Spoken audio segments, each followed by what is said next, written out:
chers étudiants et étudiantes de l'économie LD, comment allez-vous? Bon, je suis là. Aujourd'hui, Inch'Allah, on va essayer de traiter ensemble. Je dis ensemble, معناها شنو؟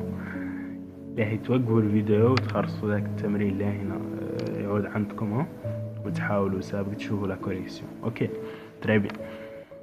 On va essayer d'essayer ensemble, Inch'Allah, le devoir 2018 de la comptabilité analytique S4. سمحوا لي على ذو فيديوهات الطوال.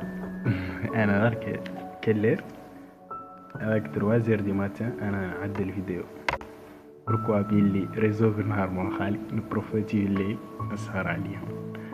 بون راني مسلم عليكم كاملين شو ماسين مع الكونفينمون ملي لا تنسوا عليكم ديروا لايك للفيديو وتابونوا لاشين اللي عدتو جداد وفو كومنتير اللي مهمين. حد فهم رواية والله ما فهم، حد يبغينا نعلو رواية والله نسيو بدي الحال quelque chose comme ça. Ok, pas de problème. Maintenant, Inch'Allah, on va essayer de commencer directement dans le sujet.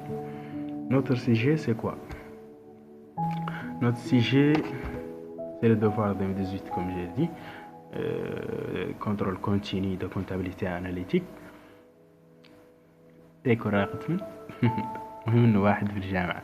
La société SMT fabrique et commercialise deux produits P1 et P2 à partir d'une même matière première M. En début de période, il existait dans le passé l'équipe اللي anticipait الناس وهو اللي خرج. Donc très bien. En début de période, il existait un seul stock de M de 1200 kg pour un valeur de 800. Ok, l'unité, au cours de période, 2000 kg de M ont été achetés à 500 ouguiya le kilogramme et ont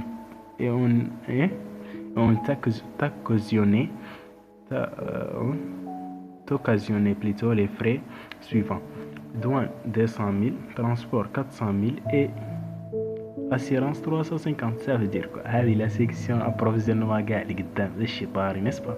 Il a mis la section approvisionnement hors le tableau. À chaque fois je répète ça, c'est très important. Très bien, faut tenir compte ça. 200 P1 et 300 PD ont été fabriqués, pas de problème.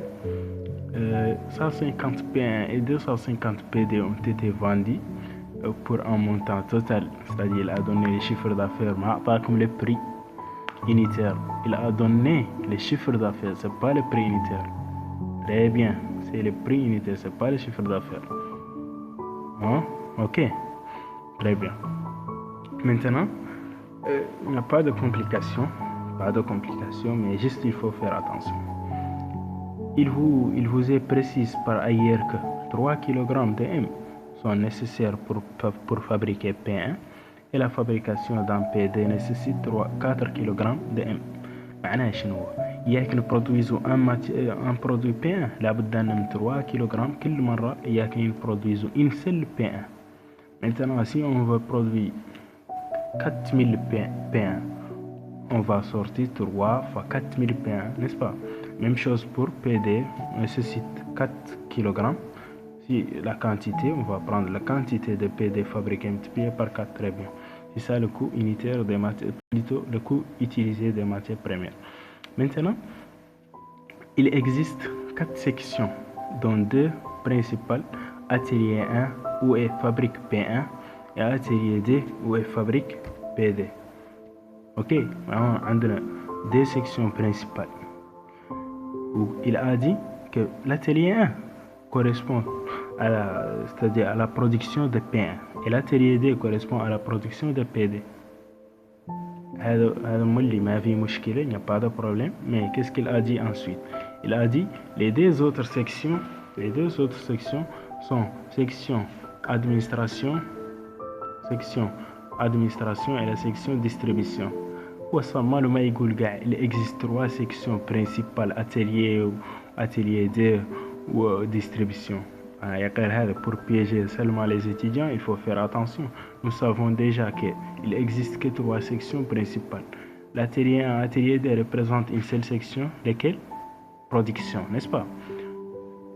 La section distribution, c'est la troisième section principale. Approvisionnement, il est hors le tableau, c'est pour cela qu'il n'a pas dit 5 sections, il a dit que 4 sections, parce que c'est dans le tableau qu'il se trouve 4 sections. Très bien. Alors maintenant, nous avons dit qu'il y a une seule section auxiliaire ici, c'est l'administration. Atelier 1, atelier 2, distribution sont des sections principales. Mais où il a dit qu'il n'existe que des sections principales. Ça veut dire pas que la distribution c'est une section auxiliaire. Faites-vous attention. Très bien. La section administration est répartie en fonction des quantités produites. Et la section distribution c'est répartie en fonction des quantités vendues. La section administration c'est répartie en fonction des quantités produites. Qu'est-ce que ça veut dire? Ça veut dire qu'une section qui fait la production, elle va avoir quelque chose de l'administration. Et une autre qui ne produit pas, elle ne va rien avoir.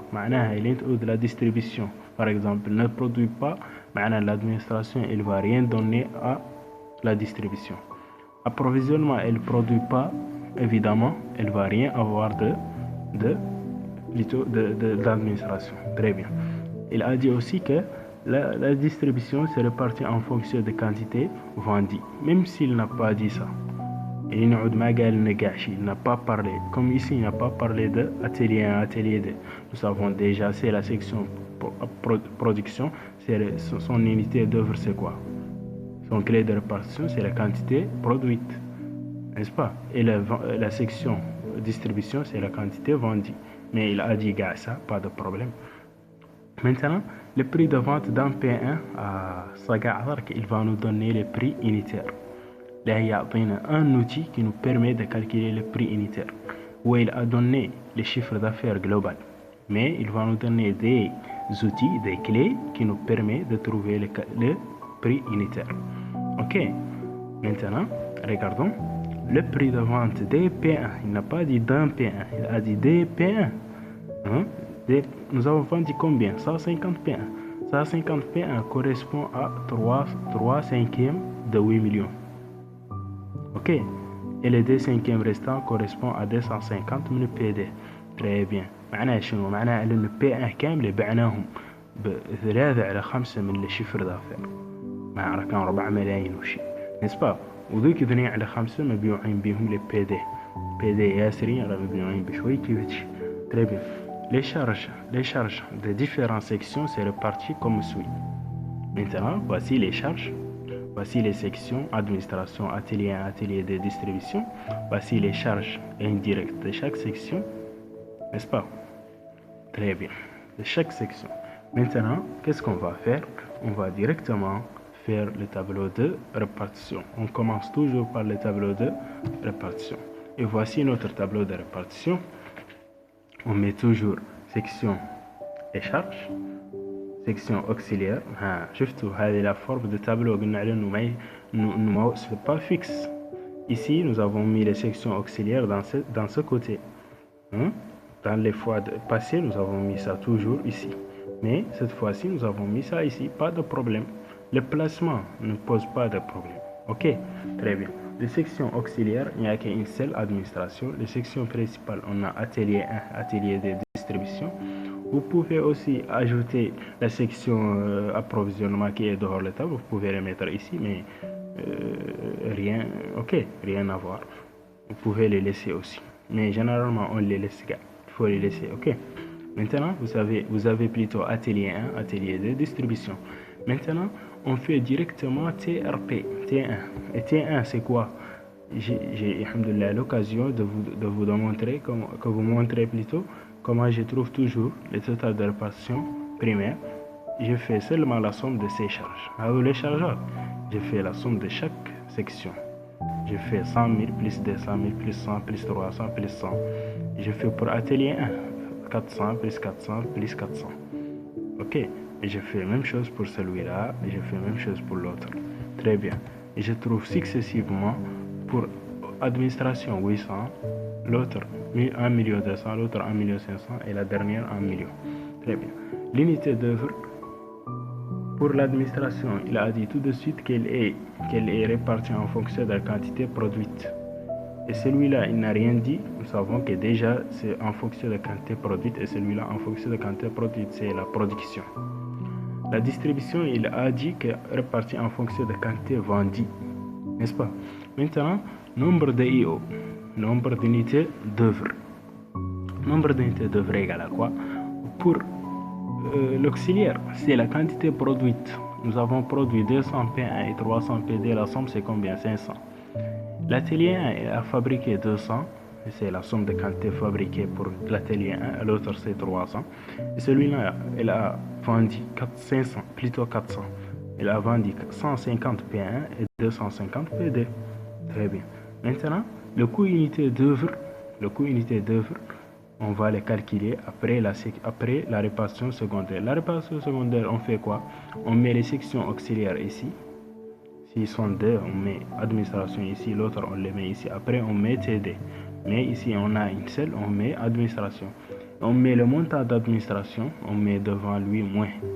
Pour que si je mets T1 plus T2 égale à 0. Très bien.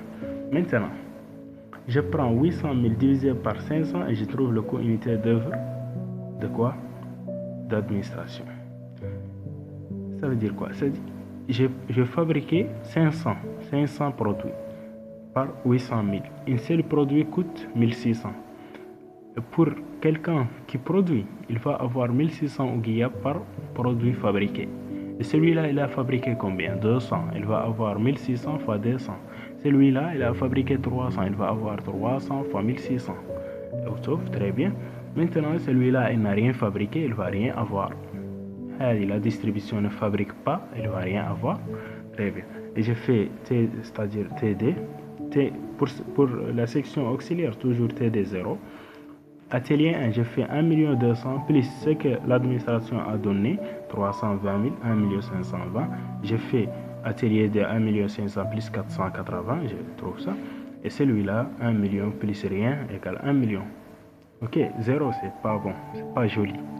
Ok, très bien. J'espère que vous avez bien compris le tableau de répartition. On peut passer. Maintenant, qu'est-ce qu'on va faire? On va calculer le coût d'achat. Coût d'achat de matières premières. Allez, remarque autour, je dis ça. On constate que la section approvisionnement est dehors le tableau. Dehors le tableau de répartition. Pour trouver maintenant les frais unitaires de M, il suffit de faire la somme des douanes, transport, assurance qu'il avait donné avec les données dehors le tableau, comme les frais occasionnés lors de l'achat. Donc on fait leur somme et on les divise par les quantités. Il n'a pas compliqué la chose. Il n'a pas dit que les douanes réparties en fonction de prix, le transport en fonction de quantité et l'autre. Il n'a pas dit ça, alhamdoulilah. Donc dans ces cas, tous sont répartis en fonction de quantité parce qu'il s'agit de l'approvisionnement. Et l'approvisionnement c'est réparti en fonction de la quantité. Très bien. Et on les divise sur la quantité achetée de M. Et on trouve ça égale.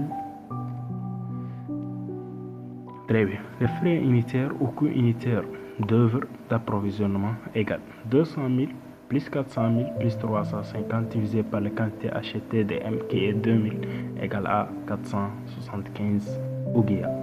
Maintenant, je calcule le coût d'achat. Le coût d'achat égale à quoi?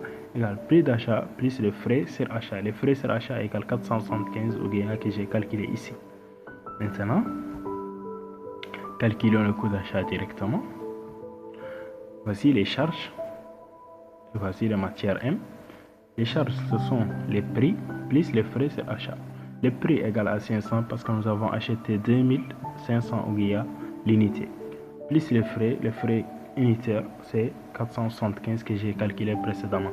Et le total égale à 975. Maintenant, qu'est-ce qu'on va faire?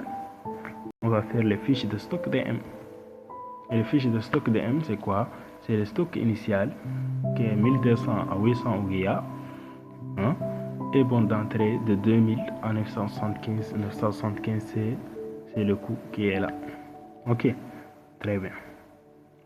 Maintenant, pour calculer le coût, je fais quoi? Je fais les entrées plus le stock initial. Les entrées, plutôt d'abord le stock initial plus les entrées divisé par la quantité totale 2000 plus 1200. Ok, soit de 3200, je trouve ça égal à 909. Maintenant, pour les sorties. Pour les sorties DM, on va regarder les quantités de matières premières nécessaires à la consommer lors de la production. Il a dit que pour fabriquer P1, il faut 3 kg de M. Pour fabriquer PD, il faut 4 kg de M. Maintenant, nous avons fabriqué 200 P1. On prend 3 fois 200. Plus, nous avons fabriqué 300 PD. On prend 4 fois 300. Égale, la somme égale à 1800. J'ai fait en sortie de 1800 par le COMP. Et il me reste dans le stock 3200 moins 1800 égale à 1400 au COMP aussi. Maintenant, le coût de production des produits. Voici les frais de production et le coût de matières premières consommées. Je prends toujours pour le coût de production, sa formule c'est quoi? C'est le coût de matière consommée, on l'a utilisé, plus les frais sur la production. Et le total nous donne le coût de production. Maintenant, le coût de matière utilisée c'est quoi? Pour P1, nous avons utilisé quoi? Nous avons utilisé 3 à quel coût? 3 kg de M. À quel coût? Je prends 3 fois 909 égale à celui-là. 909 c'est le COMP de M. Même chose pour PD. 4 à 909. 4 c'est la quantité de M nécessaire pour fabriquer PD. Et 3 c'est la quantité de M nécessaire pour fabriquer P1. يعني ياك نبرودويزو P1 ياك ننتجو P1 لابد أن ندير كيلوات من M. نضربهم في الكل اللي واخذناهم بيه تو من الستوك نجبرو ياك اللي زقلنا في un produit. Même chose je fais pour PD. Et je fais frais sur production. Celui-là c'est le coût unité d'œuvre d'atelier 1 7600 et l'autre c'est le coût unité d'œuvre d'atelier 2 6600. نتوما تقدروا تمو تردوا الفيديو نسبة اللي نتبغوا تنزلوا والله تشوفوا نسبة تقدروا تمو تخرصوا. اوكي très bien. Donc d'autres تشوفوا على le coût unité d'œuvre de l'atelier 1 c'est ça le frais de production de P1 égale à 7600 et pour l'atelier 2 qui est le frais de production de PD égale 6600 et j'ai fait le total pour chacune égale 10 327 10 236. Maintenant, nous aborderons plutôt les fiches de produits, les fiches de stock des produits. Mais constatons quelque chose, c'est qu'ici, on n'a pas de stock initial. Les produits, mais on a des stocks initial, pas de problème. Là, on a des bons d'entrée comme ça, n'est-ce pas? Au coût de production. Et j'ai fait la sortie normale, mais je dois mettre 200 ici. Ok? Je mets ici 10 327 et j'ai fait le total ici. Le montant total. Celui-là fois celui-là, je trouve ça. Très bien, c'est le même montant qui est là. Donc, je fais en sortie. La sortie pour les produits, c'est quoi? C'est la quantité vendue. Nous avons vendu 150 P1. Très bien. On avait 200, nous avons vendu 150. Il nous reste combien? 50. À quel coût? Le coût ici, c'est le coût. J'avais expliqué ça dans le cours, j'espère. Si on n'a pas de stock initial, le COMP c'est le coût de production que nous avons calculé, c'est le même. Ok, pas de COMP. Le COMP il s'agit tout simplement du coût de production que nous avons calculé. Moi j'ai mis COMP ici, mais c'est réellement c'est le coût de production que nous avons calculé et c'est ça aussi le COMP. Ok, très bien. Maintenant, prenons la deuxième produit, c'est la même chose. J'ai mis les coûts unitaires de production. Et le COMP c'est celui-là. Nous avons vendu 250 P2. C'est ça la quantité sortie de PD. Il nous reste dans le stock 300 moins 250 égale à 50. À quel coût? Là, par exemple, je n'ai pas mis comme ce que j'ai fait ici, je le fais pas ici. Vous pouvez j'avais expliqué il faut que vous preniez ça et vous le mettre ici. Au coût unitaire 10 327. Vous mettez le total. Ok, il n'y a pas de problème. Pour les fiches, il faut seulement savoir comment on fait ça directement. Ok, très bien. Maintenant, on fera le coût de revient. Le coût de revient égale le coût de production qui est toujours le COMP plus le coût de distribution. Et le COMP c'est quoi? C'est le coût de production que nous avons calculé. J'ai fait celui-là et pour l'autre c'est celui-là. Plus les frais de distribution, c'est le coût unité d'œuvre de distribution.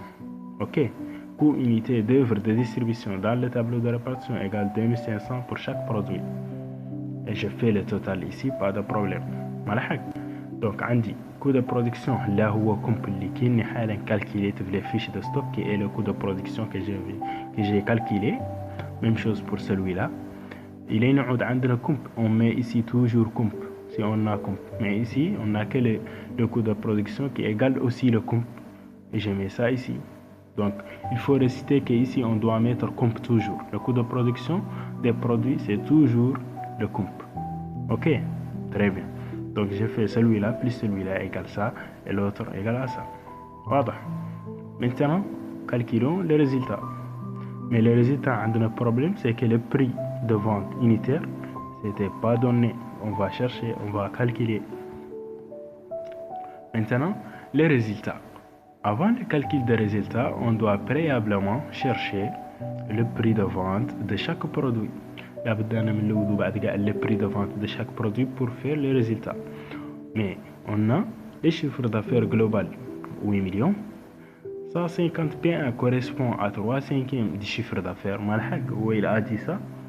Il a dit ça dans l'énoncé de l'exercice. Il a dit que 3/5 du chiffre d'affaires correspond au prix de vente des P1. Des P1. Et P1, nous avons vendu combien? 150. Très bien. Donc maintenant, pour une seule P1, je prends 4 millions. C'est-à-dire, c'est pas 400. 4 millions 800. 4 millions 800 divisé par 150. Ok, 4 800 divisé par 150 égale à 32 000. Ok, maintenant 250 PD correspond à la 2/5 restant du chiffre d'affaires. Mal هذه قبل 3/5 معناه 2/5 restant c'est pour PD, n'est-ce pas? Et c'est 320 000, c'est-à-dire 3 200 000. Maintenant le prix d'un PD, je prends 3 200 000 divisé par 250 qui est la quantité des PD vendus égale à 12 800. Maintenant, j'ai le prix de vente d'un P1 32 000, le prix de vente d'un PD 12 800. Je peux faire les résultats. Le résultat égale à quoi? Élément et produit. C'est-à-dire, égale toujours le prix de vente moins le coût de revient. On donne le résultat. Prix de vente moins coût de revient égale résultat. Donc, le prix de vente égale à quoi? 32 000 pour P1. L'autre 12 800. Moins coût de revient de P1, c'est le coût de revient que nous avons calculé précédemment. 12 827 pour P1 et 12 736 pour PD. 32 000 moins 12 827 égale 19 173. Et celui-là, 12 800 moins 12 736 égale 64. On constate quoi? Le commentaire. Le coût d'achat DM a augmenté. Il était 800, il a augmenté à combien? À 150, à combien? Il a augmenté par 175 parce qu'il devient 975. Maintenant, il a augmenté par 175. Ok, mais vous savez que la quantité achetée c'est plus grand malgré cette augmentation qui est faible par rapport à l'augmentation de la quantité. La quantité achetée a augmenté par 800 parce qu'elle était 200. Elle était plutôt 1200. Elle a augmenté par combien? Elle a augmenté par 1800. Elle a augmenté plutôt par 800. Elle devient 2000 parce que nous avons acheté 2000 par 975. N'est-ce pas? C'est pour cela peut-être dû à tout simplement à ce que nous avons trouvé ici comme résultat. Nous avons trouvé un gain pour P1, un produit pour P1 et un produit aussi pour PD. Nous avons trouvé des bénéfices pour les deux. Nous avons trouvé un bénéfice pour P1 et un bénéfice pour PD. Très bien. Maintenant, on ne peut rien dire pour le coût de production car on n'a pas de stock initial. On n'a pas de stock initial. Si on n'a pas de stock initial, on ne peut rien parce qu'on ne peut pas comparer. Ok. Le commentaire ici, c'est pas trop large parce que c'est limité. Vous n'avez pas beaucoup de données, vous n'avez pas beaucoup des annexes, etc. C'est pour cela on ne peut rien dire. Ok, on ne peut pas élargir sur le commentaire. Très bien. Donc maintenant, le résultat global c'est quoi? C'est celui-là multiplié par la quantité vendue de P1 qui est 150 plus celui-là multiplié par la quantité vendue de PD qui est 250 et la somme égale 2 886 550 Ouguia. Ok, donc Je vous remercie. La séance prochaine, Inch'Allah, on fera ce qu'on appelle la correction de l'examen 2017. N'oublie pas de faire des commentaires, n'oublie pas de liker la vidéo, abonner la chaîne, aussi partager la vidéo pour vos amis. Et je vous remercie à la séance prochaine, Inch'Allah.